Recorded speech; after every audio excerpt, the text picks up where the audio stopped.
Hello and welcome to The Wild Review. I'm The Wild Reviewer and today I'm going to review a thing.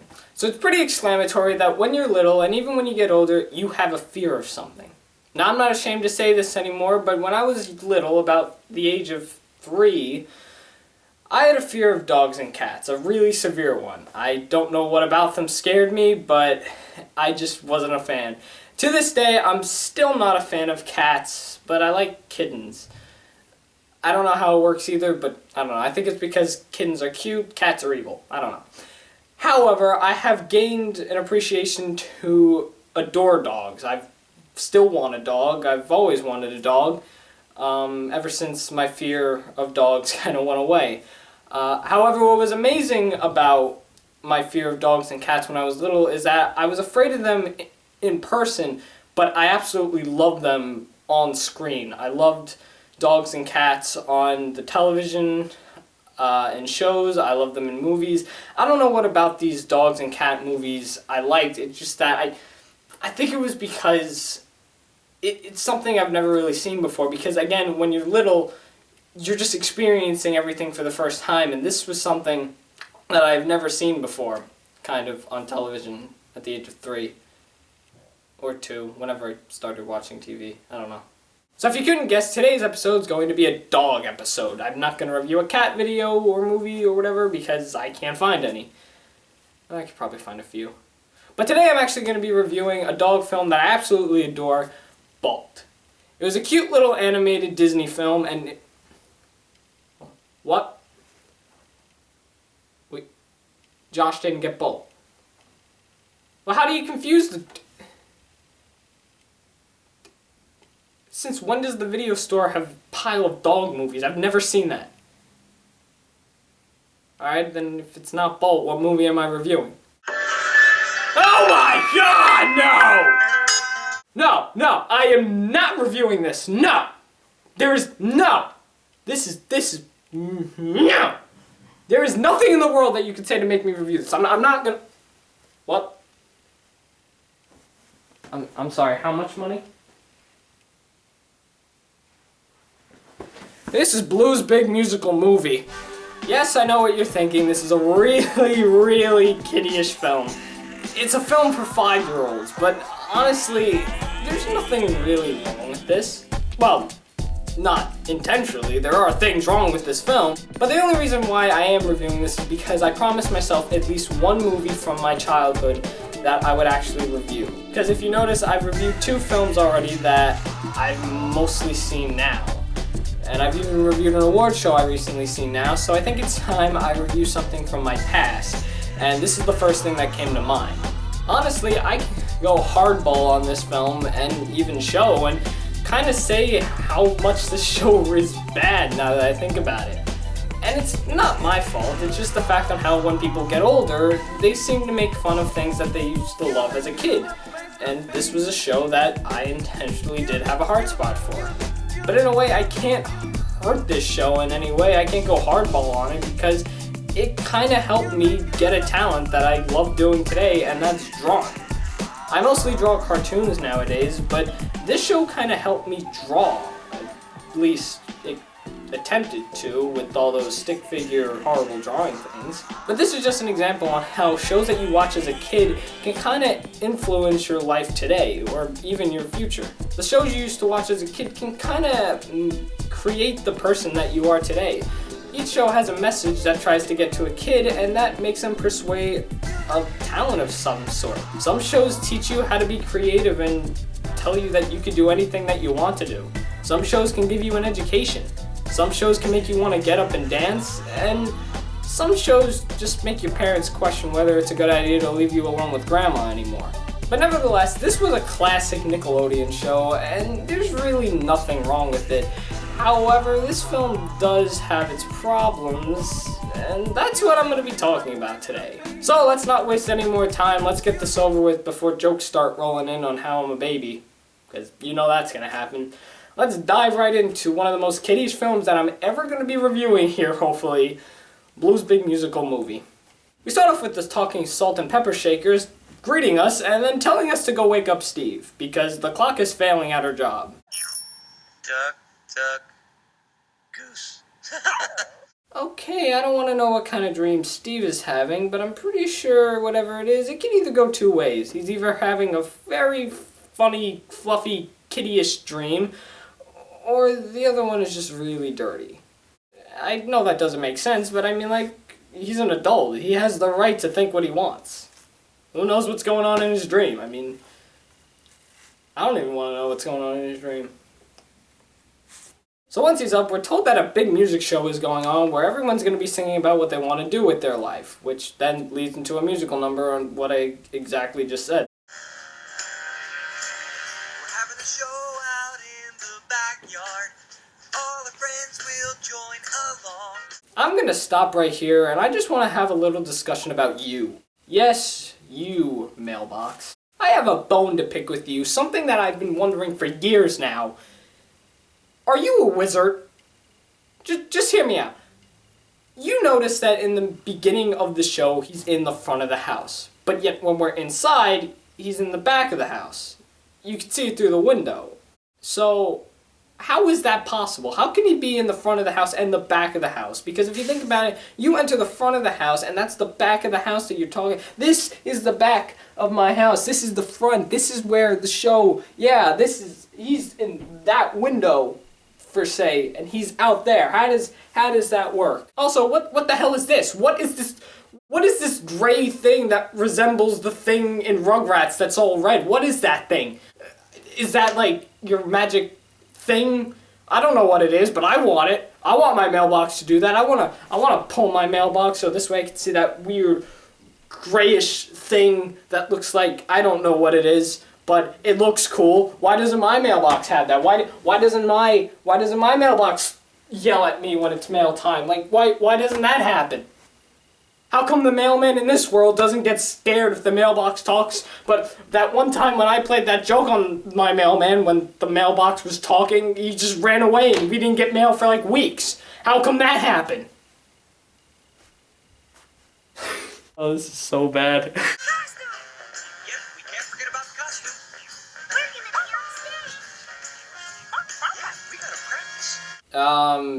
Shouldn't you have done that before the day of the show? You heard that, right? Somebody in that crowd said that they gotta practice.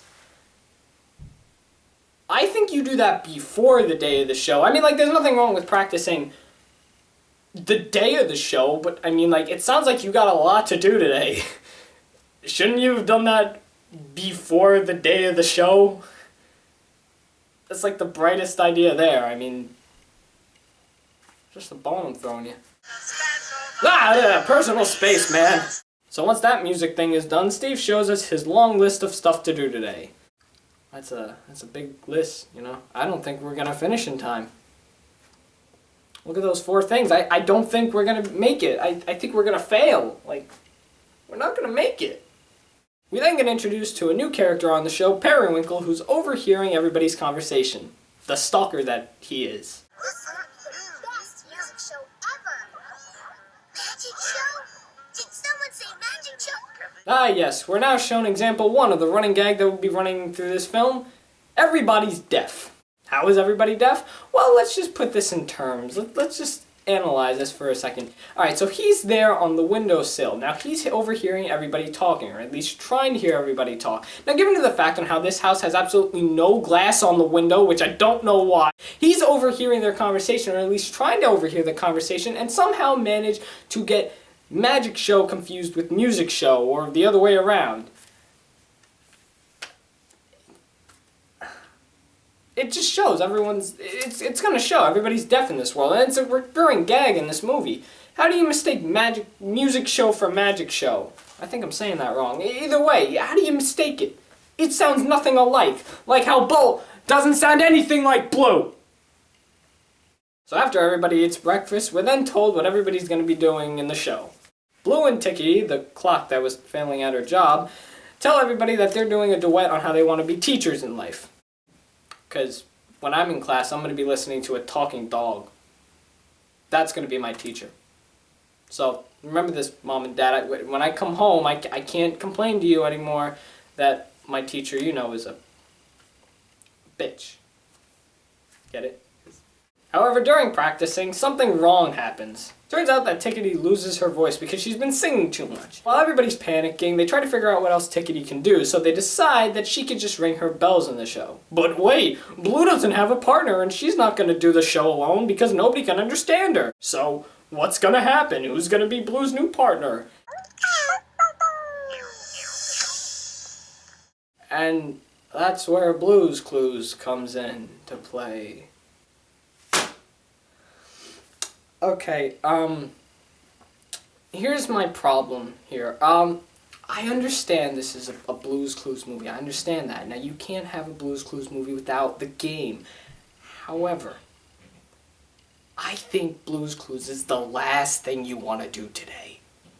I seriously do. We've seen the game millions of times. You've played it 50 times now, 60, I don't know how many times this game has been played leading up to this film. But we know it takes about 20 minutes. Now, I know 20 minutes can go fast, but I don't think it's a good idea. I think you should just pick somebody. Because, I mean, you seem to have a lot on your plate today. Why add another thing? Look, you're just adding it to your list. That's another thing. Now we're never going to do the show. We're going to have to cancel because you're adding so many things on. I don't think playing Blue's Clues is a good thing today. But it's your show. You do what you want. So Steve, ready to play, starts hearing music out of nowhere. Where was that singing coming from? Steve, I have something to ask you. So Side Table Drawer has something to tell Steve, which is going to be running gag number 2 in the film, as we get introduced to running gag number 3 in the movie. Steve! I can't find the flower! Try the bottom shelf. Sorry, what did you want to say? Well, you see, I wanted Steve! Just 1 second. Uh-oh. Mr. Salt can't cook. Ironic, isn't it? A salt shaker can't cook, and he practically lives in the kitchen. It's so ironic. Isn't that ironic? Side Table really wants to be in the show, however, she's kinda shy. And yeah, this is gonna be a running gag in the film. I kinda already went over that. How will I get to sing in the show? Okay, seriously, dude. How do you not hear her singing? You are physically 5 feet away from her. So Steve gets the notebook, we sing the theme song, and now the game's on as we play Blue's Clues. Look, Steve, I'm putting up these posters to tell everyone about the show. Oh, these are great. Wait. You're putting up posters now? You couldn't put up posters later on today? I mean, if you want to put up signs saying where the show's going to be, that's fine. But, I mean, putting up posters saying today is the show? Did you guys just get, like, so lazy you just decided to do it all in one shot? Okay, so we gotta put the posters up that we were supposed to put up a month ago. We gotta practice, even though we should have, but we got lazy because we were watching that cool movie. We gotta do everything today. Today is the show, so we gotta practice. We gotta think of what the show is gonna be about. We gotta do it all today. Sir, don't you think we should have done this like a month ago? Away with you! We are looking for Blue's Clues. We are looking for Blue's Clues. Why can't I ever find a clue like you? No. Yeah, why is that? How come I never find the clues first? Oh God!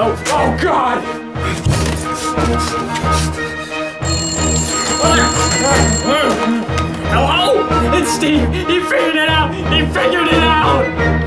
What? Who did? He figured it out! He's in a kid's show and he's purposely to be dumb so this way the kids can be the geniuses! Oh my God! I never thought I'd see the day! Attention everyone! We have a code orange situation! Please start running around and screaming with your hands in the air like wild maniacs! I can't live in this world! I know it's alive! Let's go! Let's run into running gag number 4 in the film. Steve needs to find his own clue. This is just gonna make the day even longer. It's a bad idea that you're just playing the game already. Why find your own clue? You know you're not gonna find it. I mean, we already know every time that you think there's a clue, you always look at your shoe. I mean, Can this day just get any longer? You're never gonna put on the show at this rate. You know, just once, I'd like to find a clue first. You know, just one time, What was that? A clue! Wait a minute, wait a minute. Did Blue just technically hit Steve's ass? Let's just, his notebook is right here. Now, Blue had to run up and, right there. So, the dog just technically hit his ass. That is what this is looking at. So we got our first clue, a notebook. Oh boy. Still on the search for more clues, we run into Periwinkle, who wants to show Steve his magic trick. And this is another example on how people are deaf. So Slippery calls Steve over to help him with something. A side table drawer wants to tell Steve something, you know. And we then get Steve and Slippery dancing in hats. Steve's got a silly hat. That's not the only thing silly here. This whole thing is silly. Stop goofing off, you got a show in about like an hour. You know how you're a side table, right? Right, Well, you know how sometimes you hold things on top of tables, right? right. Right. You could hold all our hats on top of your table. That's what you could do. Big shines are so tough. Okay. Hold on a second. I'm just gonna say this. I think this is racist. What just happened here? I think it's racist. There is racism in this movie, and here is why. This is why I think this is racist. We are in a world where animals and inanimate objects can talk, everything but the dogs. Now, since there are rarely any people in this show, I mean, like, there are a few of them, I think, but since there are very little, these animate objects and animals are considered people. So, don't they have standards as well? That would technically mean that side table drawer holding the hats is racist. I know throughout the show she's seen holding that telephone, but she doesn't want to do this. She doesn't want to hold a bunch of hats. That's racism. You are putting racism in a movie for 5-year-olds. I didn't realize that, but this is racist. Steve, what should we do with these paints? Well, those paints would be great. Steve! I've got a stethoscope and a police badge. What should I do with these props? Oh, well, you could take those. Steve, I have wood and a clothesline. What do we do? Steve! Brushes? Brushes? Steve! What about these costumes? Oh, you could put those. Magenta, green, here. And you brought more snow.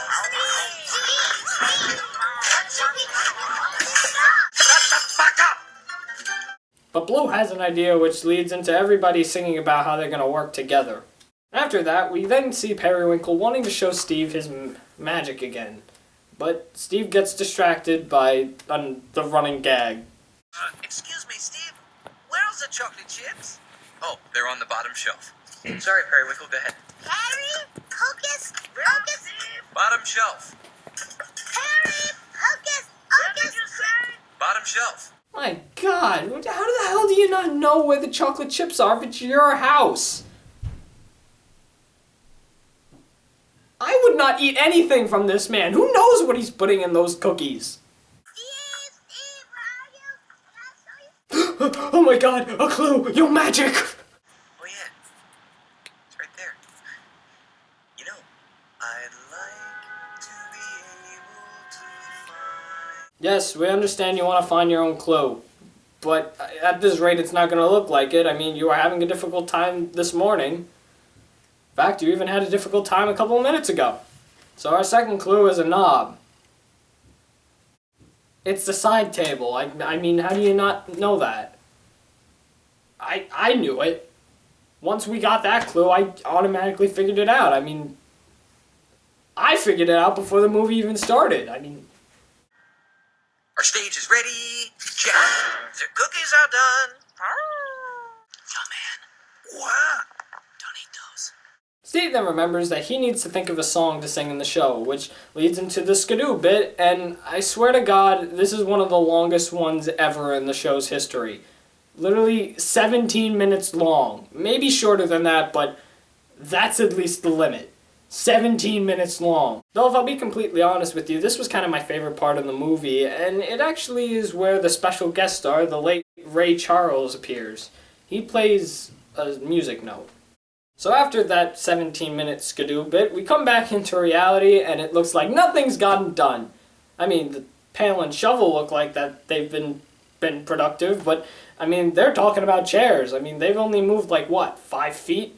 It doesn't look like anybody's getting any business done. We have a show to run, people. If I was in this world, I would do so many different things. I'd practically throw that shovel and pail to do anything. I mean, it looks like nothing got done. I'm really gonna need your help. We've got a very serious situation over there with Slippery. What? Will you help us? Oh, yeah, no, come on, let's go help my friend Slippery. Let's do that. Great. Hang on, Slippery. Okay, Steve, what's the matter with him? Is he alright?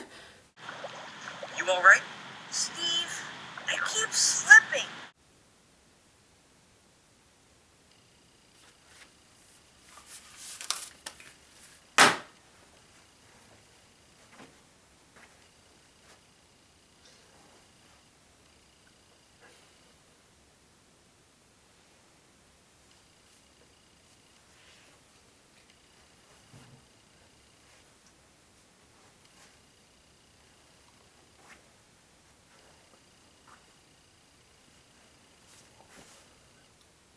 What?! His name is Slippery. He's a freaking bar of soap. What else do you expect him to do? For God's sake, he's got bubbles where his no-no place should be. I mean, he's slippering at... That's how he moves. What, do you expect him to just stand still for a minute? I don't know how he's doing it in that scene, but I mean... Is this a shock to you? How long have you lived with this boy?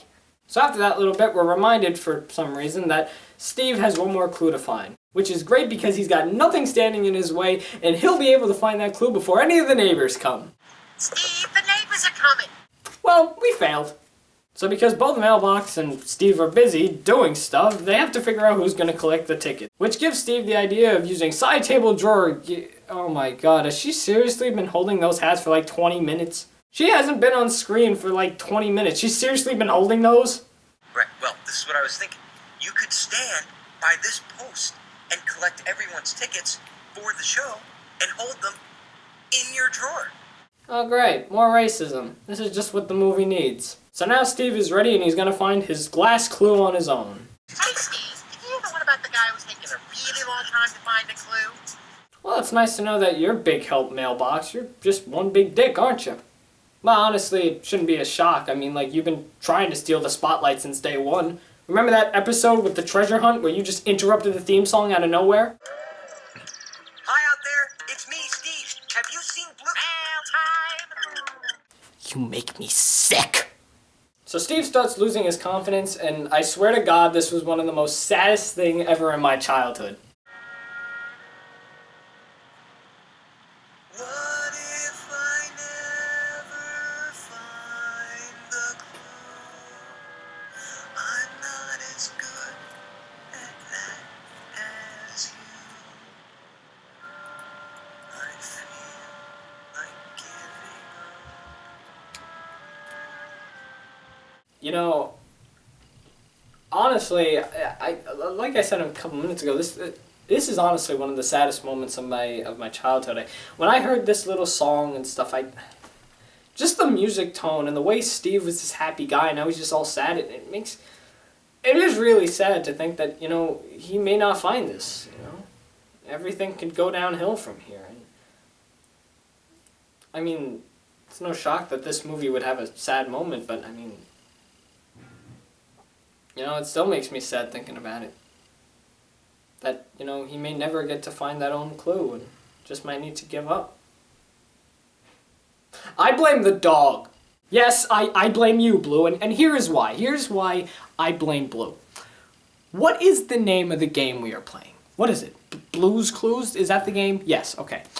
Now, that technically means Blue is the creator of the game.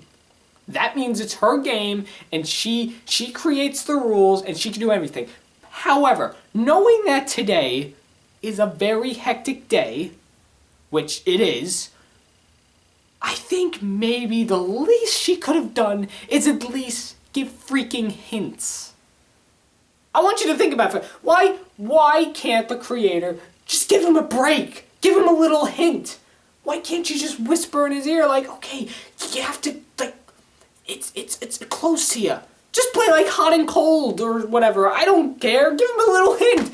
My God, he's thinking about suicide right now. I'm pretty sure he's thinking about suicide. So that's my problem. Why can't you just give him a freaking break? I understand it might be breaking the rules, but just this once.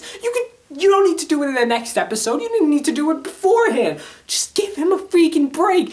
There are people coming to see the show. At least just give him a hint. On the other hand, why are we playing Blue's Clues in the first place? What exactly happened that we need to play this game today?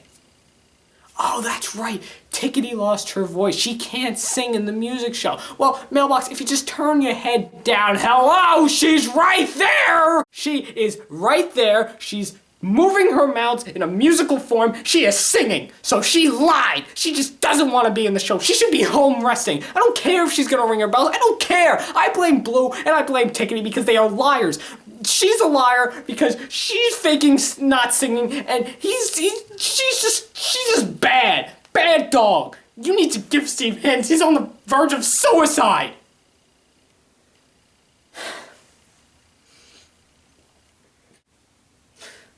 So, after his friends and Mrs. Liar and Mrs. I Hate You give Steve back his confidence by singing a song, Steve gets his confidence to find his last clue, and it literally hits him in the face. I really did it. I found my very first... You found it. Yay, it's a freaking drawer. So our third clue is a drawer, which means now we can figure out who the singing partner of Blue is going to be. It's the freaking drawer! Once we have the answer, Steve realizes the racism that he's done by making Side Table Drawer hold tickets, and they decide to go and tell her the good news. Hey, everybody, guess what? I found the third clue! Wow! Yeah, Okay, I'd like to know how all of you are surprised by that. I mean, you were literally just right there. I mean, are you deaf and blind? You didn't see what just happened? You didn't hear it? What, like once you're out of the shot, you're just not there anymore? See, like, because I'm in the shot, now I'm not here, I can't see or do anything, like, I didn't just see my notepad fly and I just didn't see it hit the ground. So everybody goes to tell Side Table Drawer the good news when, oh my God, she's gone! She must have committed suicide because she was just so depressed that she's not going to be in the show anymore. Nah, actually, she's just missing. In fact, there are tracks of where she is, but we're not going to try to figure out where she went. Periwinkle shows up to show Steve his magic trick, what he's been trying to do all day, but Steve says they're in a little predicament. However, Steve makes a deal with him saying that if they find Side Table Drawer, then he could show them their magic, which makes Periwinkle want to find Side Table Drawer. And what do you know? She found her. So everybody finds Side Table Drawer after they see Periwinkle's cool magic trick, and... I just went sing in the show. Yay, more singing. And you finally gained confidence. Good job. Everybody's storyline is adding to an end. Yeah. Ah! So Periwinkle showed Steve his magic. Side Table Drawer's found and is going to be in the show. Steve found the last clue. And now everybody's ready for the big music show. Music show? You mean magic show? Oh, yeah. Well, we still have that problem. But that's okay. I mean, like, that's just one little problem. He thinks that it's a magic show. I mean, I'm pretty sure everybody's ready for the show, though. I mean, you know, the audience hasn't been there that long. I'm pretty sure they're not starting to get feisty. What's going on back here? Steve, what's going on back here? When is your show gonna start? Okay, no big deal. Well, I'm pretty sure everybody's ready, so they could just go on stage with... are we ready to go on? I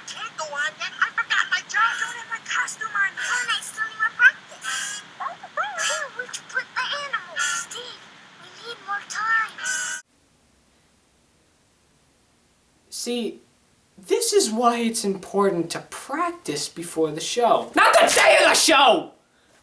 My pad. But Steve has an idea that Periwinkle can be the opening act while everybody gets prepared for the show. Before we begin the You Can Be Anything You Want to Be show, we have a very special opening act starring the amazing Periwinkle. So other than that little complaint, that's basically it. The show goes on, there's a little issue with Mailbox, Steve does his little performance, and that's really it. That's the end of the movie, or special, or whatever you want to consider it. That's Blue's big musical movie. It's okay. It's definitely an okay movie. And I'm just going easy on that because, again, this was my childhood, and it's the only childhood I'm going to be reviewing, at least as of now. I probably won't do another one, but not like this. It's definitely an okay film. I'm going easy on it because it is my childhood, but nevertheless, it does have its problems. It seems that the kid films always have its problems, and that's because the producers don't think that well. It's not that they create something bad, it's just the fact on how they're kids, their audience are kids, and they don't really worry about that much continuity because the kids won't worry about it. That's the whole point of this. But then again, when you have adults in the room that are watching this with their kids, they're going to be a little confused. They're not really going to understand it that well. They're going to kind of question you a little. But nevertheless, it was a cute film. I enjoyed watching it as a kid, and honestly, I enjoyed watching it when I had to review it because, I like coming back to my childhood stuff. It gives me inspiration for stuff, oddly. However, I'd just like to make this clear. This is the only kids movie from my past that I'm ever reviewing. I shouldn't even be reviewing this one, but I wanted to, so yeah. But that's enough from me. I want to hear from you guys. Have you ever watched Blue's Clues as a kid? Did you ever see this movie? Did you like the movie? Do you agree or disagree with anything that I said in this video? Tell me in the comments, and also leave me your suggestions for whatever movie, TV show, or random thing you want me to discuss next. Thanks for watching The Wild Review. I'm The Wild Reviewer, and you just saw me review a thing.